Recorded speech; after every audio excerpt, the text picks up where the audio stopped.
The White House says 450 additional U.S. troops will help ramp up training of Iraqi forces and hopefully help draw more Sunni volunteers into the fight against ISIS. While ISIS controls several major cities across the country, Iraqis have had trouble uniting against them. There are Kurds in the north, backed by the United States. The Iraqi army and Shiite militias control the south. They're supported by Iran. And those Sunni tribes are in the west, also backed by the U.S. With me now, Amber Smith, an Iraq and Afghan war veteran who's now with Concerned Veterans for America, and Matthew Van Dyke, the founder of Sons of Liberty International and fought in the Libyan Revolution. Thank you both for being with me. Thank you for having me. Amber, let me start with you. How much impact do you think 450 American soldiers can have right now? Unfortunately, not much. I think it's too little, too late. The administration has said that their strategy right now is to advise and assist and equip the Iraqi security forces, which is great, but what we need to be thinking about is what happens in the meantime. What are we seeing right now? CENTCOM, Central Command, has even said that the Iraqi security forces will not be ready for an assault to take back Mosul until 2016. So what we need to be thinking about is what are we going to do about ISIS now that is still gaining and holding their ground? And Matthew, you lived in Iraq for several years. You've gone back frequently. What's your take on how difficult it is to get Sunnis to join the fight alongside Shiite soldiers?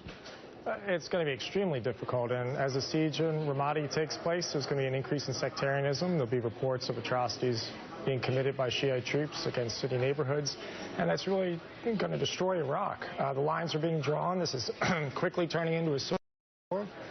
There's really no end in sight, and you can train Sunnis to fight, but you can't give them the will to fight, and you can't give them the will to fight against ISIS when they also feel like they're fighting against their own government. So, Matthew, but how do you deal with a country, right, that has different tribes, different, religious beliefs within Islam, and yet they're dealing with ISIS that, regardless of the religious aspect, is actually an imperialist force? Right, it is, except in the minds of a lot of people in Anbar, they're choosing between what they see as lesser of two evils or what they see as a matter of convenience. They've been opposed to the Shiite government for a long time. Here comes ISIS, who are, claiming to pick up their banner and fight against the Shiite government for them. They're going to be shooting in the same direction as ISIS, a lot of them, against the Shiite government. And then perhaps when the Iraqi government's defeated, then they'll turn their attention against ISIS. But this is a very complicated situation. It's likely going to lead to the breakup of Iraq.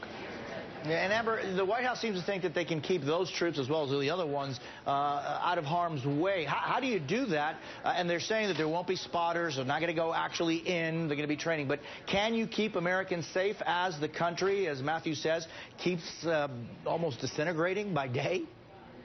Well, a good chunk of the U.S. military forces are in or around Baghdad. As we said, the 450, they're going to be closer up to Ramadi.